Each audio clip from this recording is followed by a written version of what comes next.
Ya. Itu agak ada. Lu mau nanya? Dari siapa? Dari Irwandi ya, sendiri aja. Belum pada ya, belum pada sadar ya. Bukan.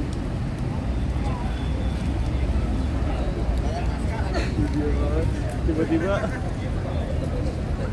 tadi gua ngeliat orang foto-foto tadi situ. Lo doang yang sadar. Iya benar. Ini pada salah. Harus sadar tuh.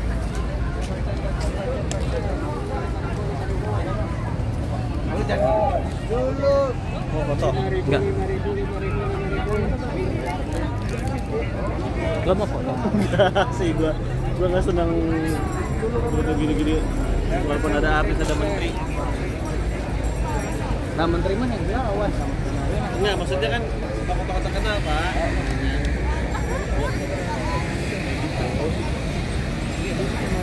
Ya, Mas.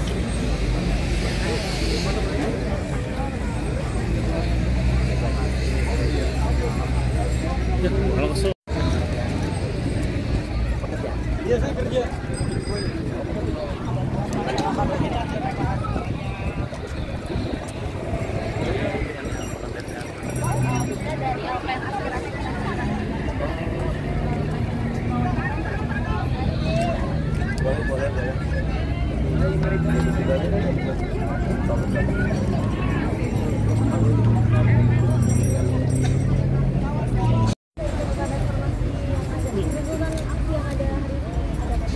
Kalau setauku ya 28 Agustus itu kan aksi buruh ya, di Serikat Buruh banyak yang kumpul ya, tadi siang juga ada, sekarang masih ada NBTP gitu ya.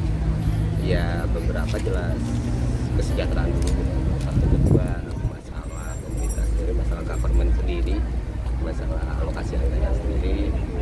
Terus juga setauku ya, karena bukan aku juga peserta di sini, setauku juga masalah omnibus law juga dibahas dan masalah sourcing juga. Jadi yang hari ini tuh lebih jelas lah apa yang dituntut, dan gue kira juga harus didukung karena kan solidaritas serikat pekerja itu harus karena kita semua pekerja, kita semua buruh.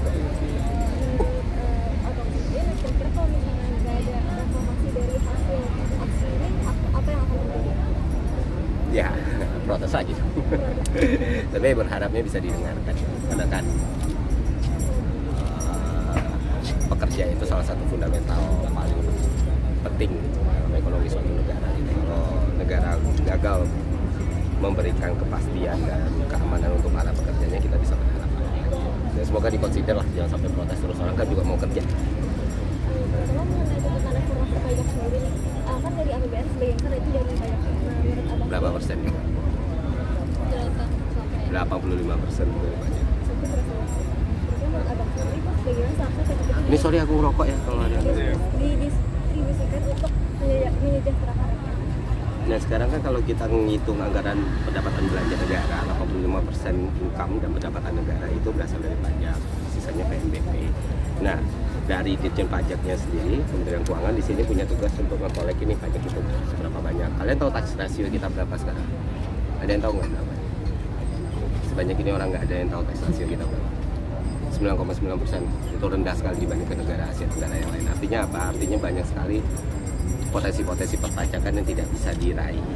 Di satu sisi tax ratio beda sama tax rate loh teman-teman. Jadi kalau tax ratio itu berarti ada tuh banyak orang kaya yang juga gagal dipajakin, ada sektor informal yang gagal dipajakin.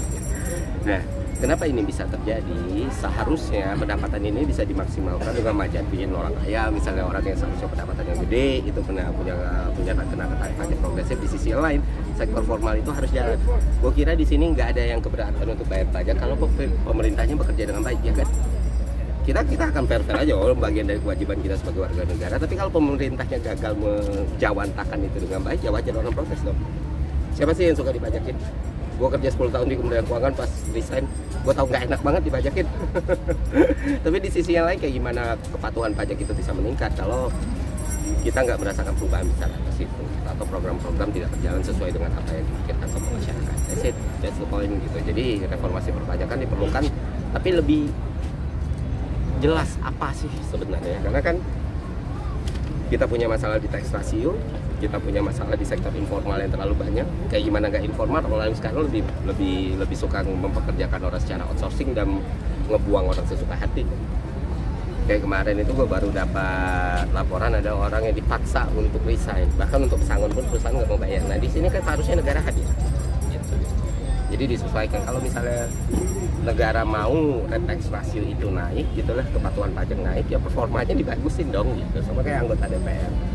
Gue kira nggak akan ada yang protes kalau anggota DPR gajinya layak selama kerjanya benar, ya kan? Masa hal sesederhana ini mereka nggak paham sih?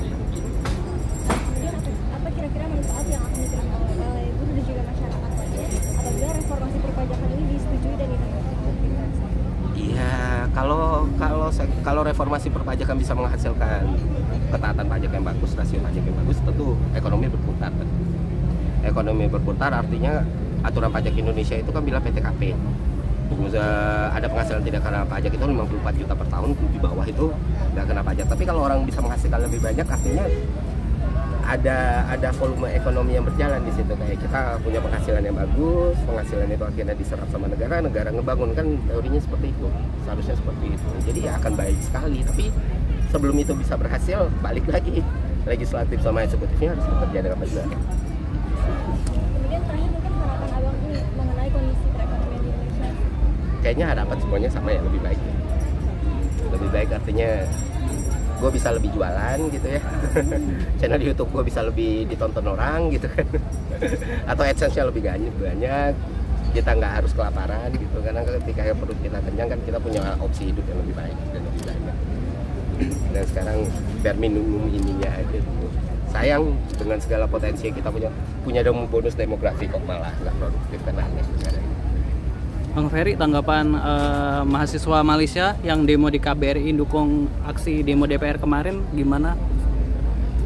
Di mahasiswa Malaysia, aku tuh bingung. Aku sempat baca, sempat lihat, sempat muncul di story, tapi kan nggak ngeliat ya. Itu mahasiswa Indonesia yang di Malaysia atau mahasiswa Malaysia? Mahasiswa Malaysia, orang Malaysia yang meminta agar waktu demo Senin kemarin ikut dibebaskan. Artinya kayak asing, ya, kepedulian dari asing. Ya, udah mulai dunia internasional mulai ngaruh artinya, which is good. Era internet ini kan semuanya semakin borderless, teman-teman. Ya nggak sih? Jadi ya masuk akal kalau itu terjadi gitu. Dan mungkin kalau nggak ada perbaikan juga ya bisa jadi bukan cuma Malaysia. Enggak sih? Sekarang segitu gampangnya kita tahu kondisi di Filipina atau kondisi di Korea gitu, atau kondisi di berbagai negara. Jadi ya it all makes sense. Dan manusia telepon apalagi pas terjadi. Siap, makasih Bang Ferry. Bang Ferry, kita bandingkan di beberapa negara lain seperti Australia misalkan, bahwa gaji legislatif itu DPR itu cenderung tinggi juga, dengan pendapatan per kapita itu 6 sampai berapa juta begitu Pak, itu Bang. Nah, Abang bilang boleh-boleh saja kalau misalkan gaji DPR tunjangan juga tinggi, intinya bahwa mereka tuh kerja dengan baik begitu, ada feedback begitu untuk masyarakat. Kira-kira seperti itu ya Bang? Ya karena kan sebenarnya negara ini berdasarkan anggaran berbasis kinerja ya harusnya. Tapi ya sekarang yang ada anggarannya aja, kinerjanya apa gitu. Seharusnya anggaran berbasis kinerja itu ketika lu perform ya lu dibayar dengan layak, ketika enggak ya enggak. Nah sebenarnya seperti itu. Di negara maju pun penghasilan pejabat publik itu lumayan loh, bagus. Tapi mereka nggak ada tuh dikasih mobil dinas, for rider segala macam. Nggak ada rumah dinas. Bagian dari kehidupan mereka ya gitu.